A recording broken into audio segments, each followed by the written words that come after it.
about doing the best and God doing the rest. Stay around. That's the highlight of our night. But stay around for the, if you want to call it after party. We do have the countdown. We have a countdown game night, so we look forward to that. And guys, don't forget there is hot drinks served in the cafe, the Holy Grounds Cafe, as well as chips and guac tonight. So hang around. But before we get into everything, like that just looks very dispersed. John making a move very quickly. Yeah, come. So just come forward, just to, you know, Mark's an old friend, so yeah, no need to be distant. Yeah, you can just chill in silence until you guys move. Feel free. There's plenty of space in the front here in the pews. Maybe we can do the first 4 pews. Come down, come down. We're all friends, yalla.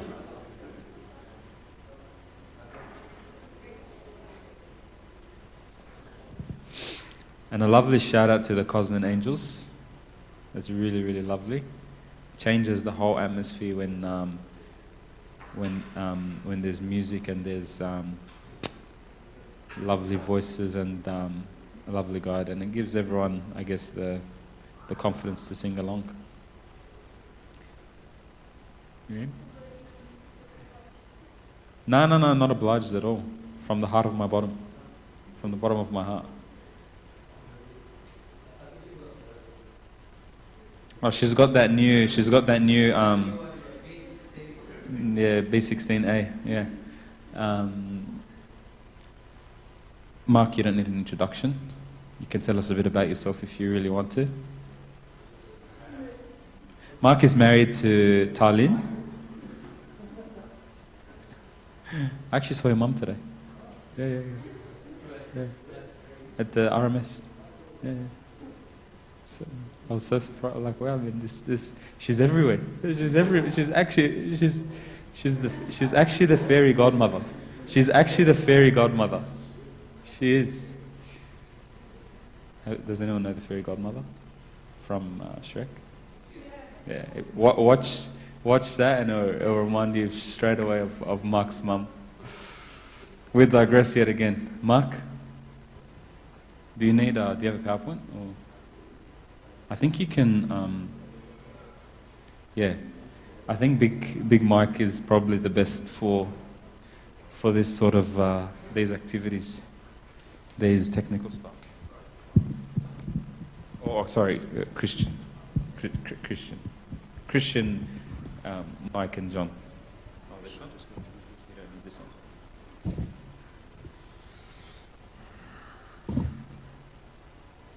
We're fancy here. Pianos and laptops and what's next? I'm gonna have to. It's connected already.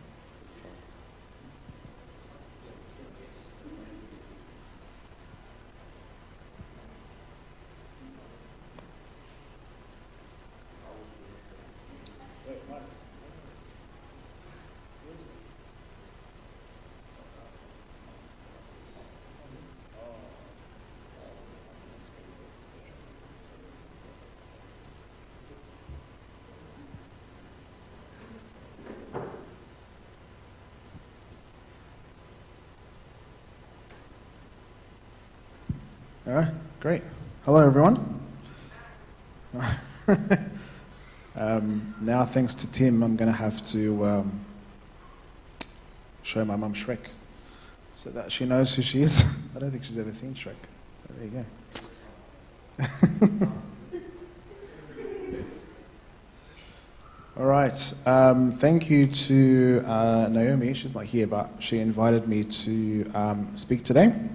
And I appreciate the invite, so thank you. Even though I'm far from qualified to speak about this topic, but anyway, we're going to try. So, as I was preparing for this talk tonight, I was trying to think of the best way to actually unpack this topic, right? You can come at it from a lot of different ways, so I was just trying to think of the best way to do so.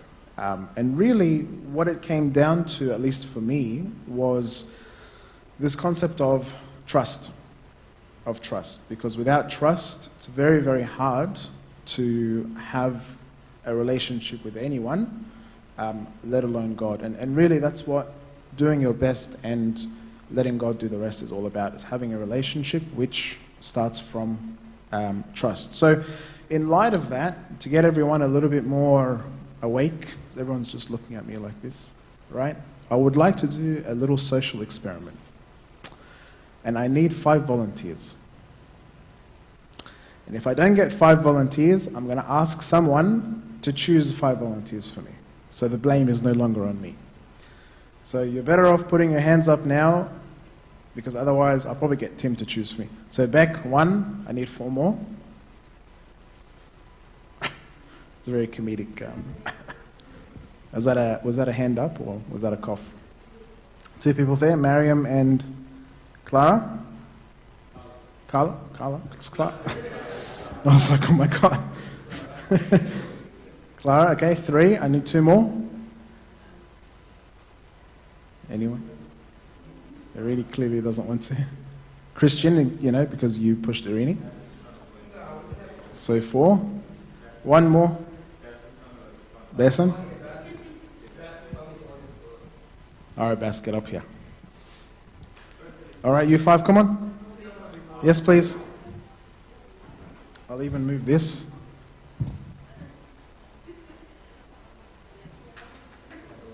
All right. Wow. So now you need to have an activity every time, right? So we're going to do what's called a trustful exercise. Yeah. All right? All right, and that's the point. So for those of you, maybe, I knew about the trustful exercise from corporate life. Anyone who works in a corporate office knows that, there's all these really useless team building days and all that. They do all this kind of stuff.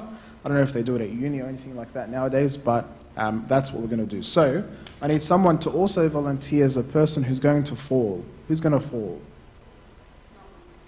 Yeah, 1 person's going to fall, 4 people are going to catch.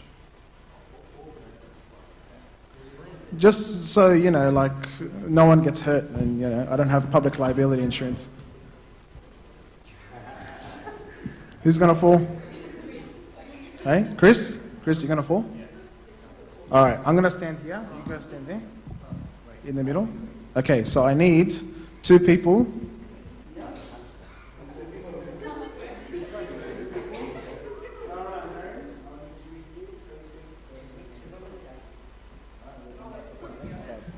No. It's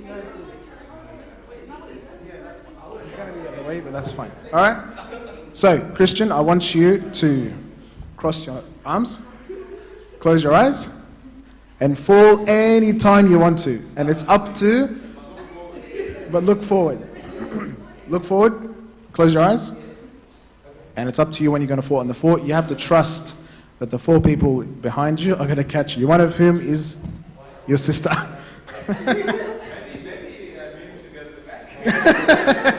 Well, maybe Miriam is the one who should fall.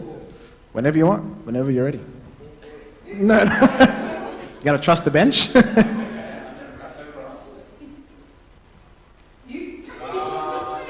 Okay, we didn't need 4 people. All right, can you take a step back? Take a step back? Yeah, take a step back.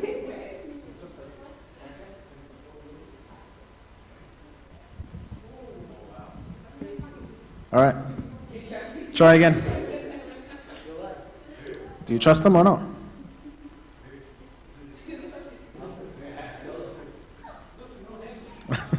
Very good. Thank you very much.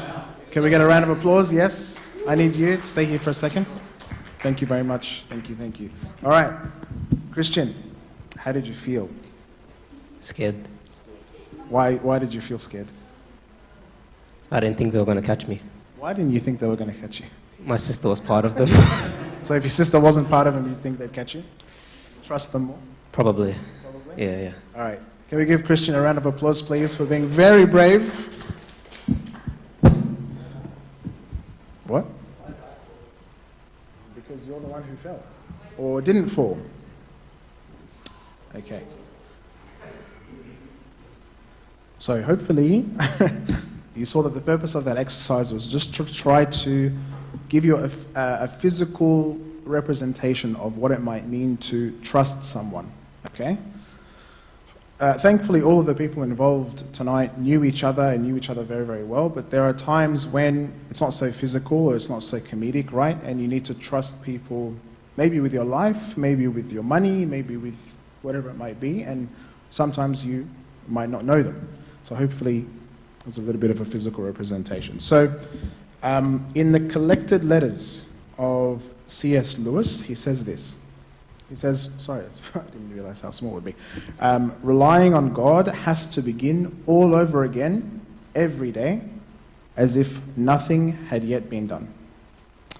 So don't get it twisted, right? It's not meant to, I don't think he meant it to be like this business transaction where you just forget what happened and you move on to the next day and God doesn't know what you did the previous day. No, that's not what he meant. But it is meant to be almost like this daily reminder that when you trust God and you have this relationship with him and you do your best and he does the rest, of course, that's great.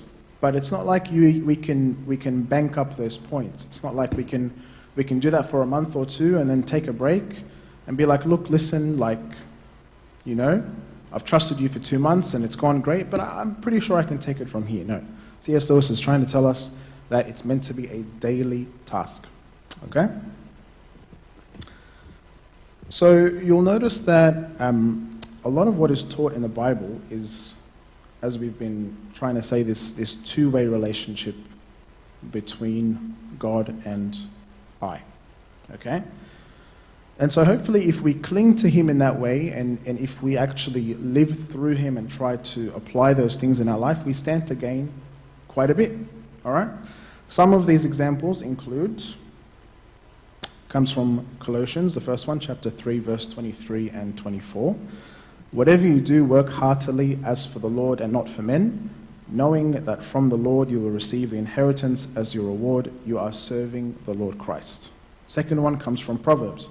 Commit your work to the Lord, and your plans will be established.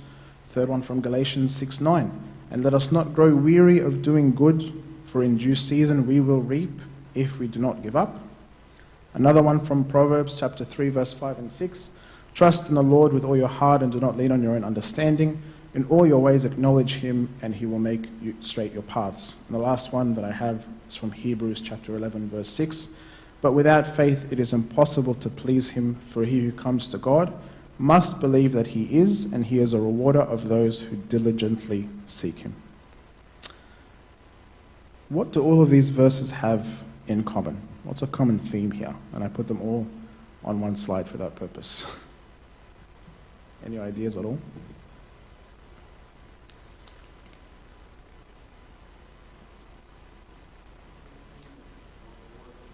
Theme of work, yes? Absolutely.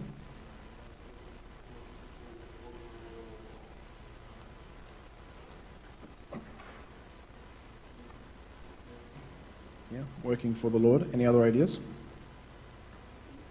Commitment? Yeah. Faith? Yeah, absolutely. Ties into what Tim said as well. So they're all making it very, very clear to us, sending a very clear message that if I just meet God halfway,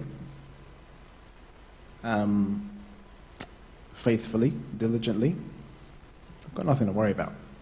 Okay? The beautiful thing about this concept is that this request or this task for us to meet God halfway, we're asked to meet him halfway based on my ability, not his. Based on my human ability, not his. And when he meets us halfway based on his amazing, awesome ability and not mine. So really, I gain to lose nothing. Okay? And we know that this ability of his is boundless. It's boundless. And if I ever have a doubt of who I'm dealing with here, right? I always tend to fall back on liturgical references because it's what I love most. And in the liturgy of St. Gregory, just after the prayer of reconciliation comes a part of the liturgy called the anaphora. And so in the liturgy of St. Gregory is writing to the Son, okay? He's praying to the Son, and he's describing the Son, he's describing Jesus Christ as ineffable, invisible, infinite, without beginning, everlasting, timeless, immeasurable, incomprehensible, unchangeable, creator of all, savior of everyone.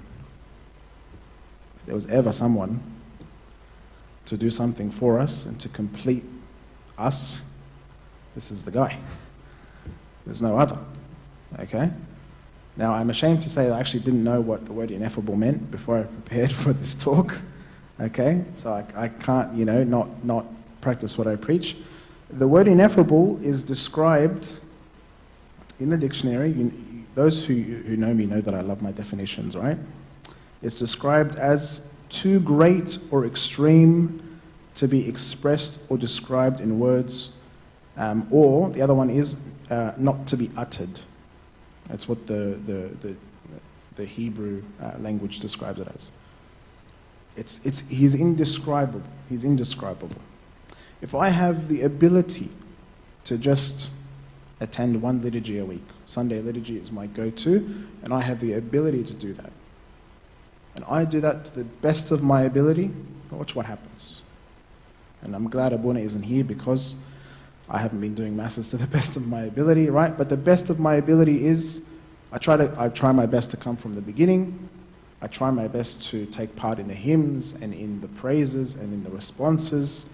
I try my best to pay attention and to read along with the deacon all the readings and the gospel and the synaxarium, and to be interested in the figure that's being described on the day. It's very, very difficult, of course. It's not easy to do. But this is one of those things that if you try to do it diligently, if you try to do it faithfully and to the best of your ability, and that one liturgy is your best, God will do the rest. He will ensure that liturgy carries you for however long you need it to carry it for, until the next time you attend a liturgy and you need more, right? If I have the ability to just pray the morning prayer in the morning and the 11th hour in the evening, and that's my ability, that's the best I can do, and I do my best, God may show you something. He may show you something through that prayer that you've been missing all this time. We're heading into, arguably, well, truthfully actually, the holiest week of the year. Pascha week is coming up. And the church offers obviously services in the morning and in the evening, and then Good Friday and on to Resurrection. If I would like to attend just 1 or 2 services a day, and that's all I can manage, let's be honest, we all work from home, or we all study from home nowadays, right? But that's the best that I can do. Again, I try my best to go from the beginning, try my best to read along, or to read, the sayings of the Desert Fathers while a psalm is being read, or I just try to be engaged in one way or another. God may allow you access to a virtue that you've been seeking. I might want to be more patient. I might want to be more loving, less judgmental, any of those things. God might allow me access to that virtue. Okay? And I'm sure we can all think of 1,000 more examples. With all that in mind, right, sometimes I may think that my best is actually not good enough.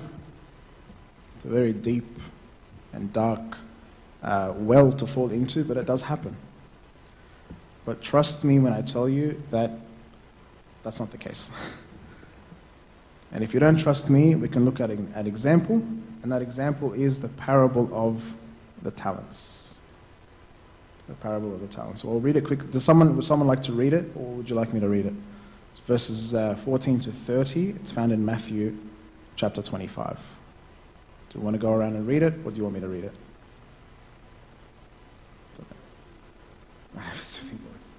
Yeah. Okay. It says, "For the kingdom of heaven is like a man traveling to a far country, who called his own servants and delivered his goods to them. And to one he gave 5 talents, to another 2, and to another 1, to each according to his own ability. And immediately he went on a journey. Then he who had received the 5 talents went and traded with them, and made another 5 talents. And likewise he who had received 2 gained 2 more also. And he who had received 1 went and dug in the ground and hid his Lord's money. After a long time the Lord of those servants came and settled accounts with them. So he who had received 5 talents came and brought 5 other talents, saying, Lord, you delivered to me 5 talents. Look, I have gained 5 more talents beside them. His Lord said to him, Well done, good and faithful servant. You were faithful over a few things. I will make you ruler over many things. Enter into the joy of your Lord. He also, who had received 2 talents, came and said, Lord, you delivered to me 2 talents. Look, I have gained 2 more talents beside them. His Lord said to him, Well done, good and faithful servant. You have been faithful over a few things. I will make you ruler over many things. Enter into the joy of your Lord. Then he who had received the 1 talent came and said, Lord, I knew you to be a hard man, reaping where you have not sown, and gathering where you have not scattered seed. And I was afraid and went and hid your talent in the ground. Look, there you have what is yours. But his Lord answered and said to him, You wicked and lazy servant, you knew that I reap where I have not sown, and gather where I have not scattered seed. So you ought to have deposited my money with the bankers, and at my coming I would have received back my own with interest. So take the talent from him and give it to him who has 10 talents. For to everyone who has, more will be given, and he will have abundance. But from him who does not have, even what he does have, even what he has will be taken away. And cast the unprofitable servant into the outer darkness. There will be weeping and gnashing of teeth." A couple of things to unpack here. Okay? First one is, it's important to highlight that God gives different people different gifts based on their own ability. It does not make me unequal to others. You know? I might have a service that someone else doesn't have, or I don't have a service that someone else has. I might not have a degree that someone else has, or a line of work that someone else has that I may have wanted. But it's to each according to his own ability. And that's important to remember. The second one is, God gave the same response to the first 2 servants.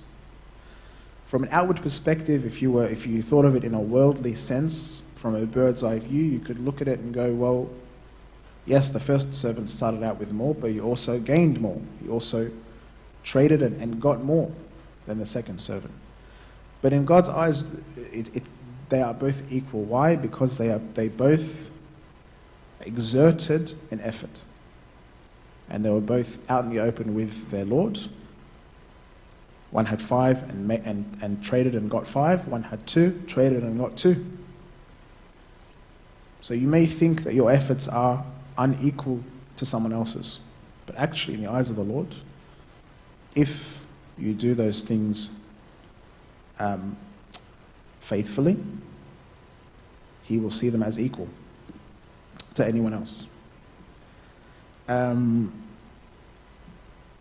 And then he says to them, well done. So what he says to them, which is the same thing, he says, well done, good and faithful servant. You have been faithful over a few things. I will make you ruler over many things. Enter into the joy of your Lord. In other words, you did what you could. You did your best with what I gave you. Therefore, everything that you need and everything that you want and everything you desire, I will grant it to you. He will make you a ruler over many things. Okay? The third point is the third servant who had the 1 talent made a great mistake. He made an assumption that his Lord was a hard man, so he got afraid.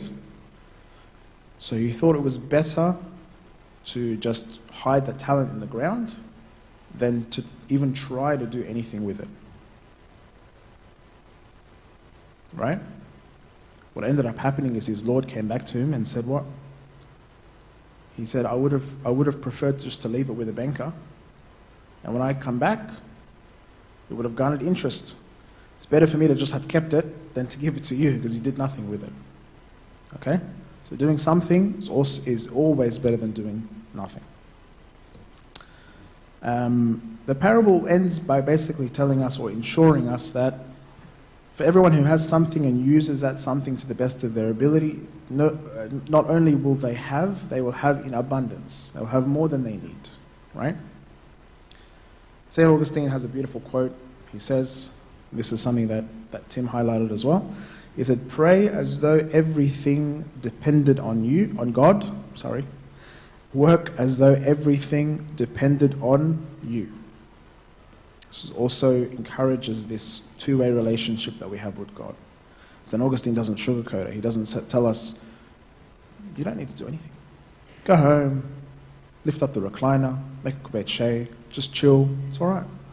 You've been saved. Yes, we've been saved. But the other famous quote that ties into this is, faith without works is dead. There must be some kind of effort exerted, and whatever effort that is, if it's your best, God will meet you halfway and take you to the end. Okay? Another example I wanted to bring up comes from the Gospel of St. Mark. It's found in chapter 12, verses 41 to 44. It's very, very short. Actually, I'll get someone to read this. Who would like to read? Jonah?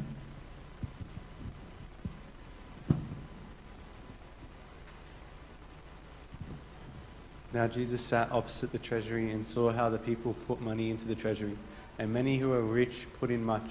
Then one poor widow came and threw in 2 mites, which make a quadrans. So he called his disciples to himself and said to them, assuredly I say to you, that this poor widow has put in more than all those who have given to the treasury, for they all put in out of their abundance, but she out of her poverty put in all that she had, her whole livelihood. Thank you, Jonah. So, I found this story interesting because throughout the Bible, we see a lot of references to clothing or to currency or to countries or to villages that we have no idea. We don't use these words anymore. They're not relevant in our vocabulary anymore. Does anyone know what a mite actually is and how much it could even be worth? Does anyone know? Let me enlighten you. So a mite was a Jewish coin in the time of the New Testament. It was the smallest coin available on the market, right? Both in size and in the currency that it carried. At the time of the New Testament, when St. Mark wrote his gospel, the 1 mite was worth 1/64th of a denarii. And a denarii was, 1 denarii was the wage for a common worker. So a laborer or a merchant at the market, or whatever it might be. That merchant earned 1 denarii per day. This woman had 1/64th of that denarii, not just in her pocket, and she had the rest in her purse at home or in her bank account. She had 2/64ths of a denarii to her name. It was her whole livelihood. Okay? So you can imagine when it says a poor woman, this is how truly financially poor she was. So again, if you take an outwardly or a worldly perspective, you're going to be like, well, these rich guys had all this money and they gave a large portion of it to the treasury. Of course, like it's going to be pretty valuable to God. Christ calls to his disciples and says, no. The little that this woman gave to the treasury is worth, in my eyes, much, much, much more than the wads of cash that these guys put into the treasury. Why? He says because they put out of their abundance. They had an abundance and they gave out of that abundance. This woman gave out of her livelihood. She gave everything. We, of course, are not asked to empty our, CommBank apps and empty our wallets and give everything to the Lord. No. But this is just an example of, no matter how little you might think your best is, trust me, in the eyes of Jesus, of Christ, it's worth what you can't imagine. David and Goliath. David had a sling and a stone and an unwavering reliance on God. And he beat Goliath. Moses had a stutter. God says to him, you're going to go to Pharaoh, you're going to convince him to let my people go, you're going to take my people out of the desert and onto the promised land. He goes to me, you must be kidding, right? You know I have a stutter. I can't do any of these things. He says to him, I am going to speak through you, don't worry. And he does. And the rest is history, right? Jeremiah, Zacchaeus. It's a plethora of examples. Finally, this was always going to be very short and sweet, right? I wanted to share a personal story that really resonated with me that is relevant to tonight. So most of you know that Tanan and I, my wife and I, have a daughter. Her name is Grace. She was born on the 9th of July last year, right? Here she is, about 4 hours old, brand new. But the first 4 hours were what I would describe as my personal hell. So Grace was born at about 6:30 in the morning. She was born via C-section. I got permission from my wife to tell you, TMI, but anyway. So I'll paint you like a picture, right? I don't want to show you the video because I'm not allowed to, but I'll paint you a picture. So Lynn's lying down. I'm next to her at head level, okay? And they set up like this TV screen behind the actual medical blue sheet that they put up, okay? So that we could see everything. And after about 20 minutes, they lift Grace up, and she's not moving. Not a peep. Not crying, no screaming, nothing. And those of you who know me, you know that I'm a planner. Everything is, you know it just from this PowerPoint, everything is 1, 2, 3, 4, everything has points, everything is planned, everything. Everything that needed to be done for Grace, I did it. Cot, built. Pram, bought and put together. Clothes, done. Bag, packed a week before her due date. By the way, she was 9 days early. So, actually, I was late. But anyway, right? And all the advice comes back, and there's no one else here who has kids, right? No. But you're gonna find out, right? You'll probably get it from me. All the advice comes, sleep now, you'll never sleep again in your life. Do all of this that will help you, etc., etc., etc. Grace gets lifted up. She's still connected, yeah? Not a peep. All of a sudden, all of that advice, all of the excited nervousness that we're both feeling, all of the emotions get washed away immediately. And I'm covered in dread. Covered. Are we going to walk out of the hospital 2 or 3? What's going to happen? Yeah?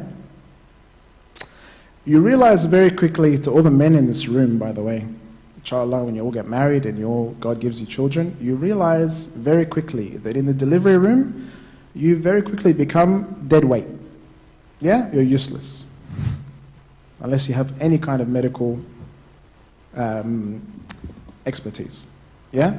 My wife is doing what she needs to do. The surgeons are there, the nurses are there, the assistants are there. I'm just there, like, just having a good time. Guys, you're doing great, right? To the point that the surgeon lifted up Grace and she's not breathing, and so she's doing these thumb compressions on her chest because her heart rate was very, very low. All I could do at that moment was rely on God. No, I can't do much. And rely on the gifts that He's given these very talented surgeons and doctors and nurses and the rest of them in the room. There were like 7 or 8 people in the room. But anyway, time went on. We relied on God better, and thank God we came out of the hospital 3 people. Here she is now, 8 months old, happy and healthy. But I wanted to bring up this example because she is that daily reminder for me that, just like C.S. Lewis said, relying on God has to begin all over again every day, as if nothing had yet been done. Has to be. That's all I had. Thank you. If there's any questions, Tim will take them. But thank you very much. Glory be to God forever. Amen.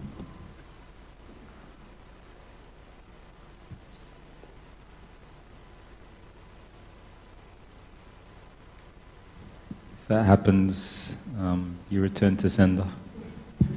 No, you can't really do that with a child. Thanks, Mark. Do we have any questions? Moment of silence for those that don't have questions. No questions. Lovely. All right. Well, in terms of announcements, those that haven't registered for the Lenten retreat to where was it? Phillip Island. The registration closes on Tuesday. So if you're going, who is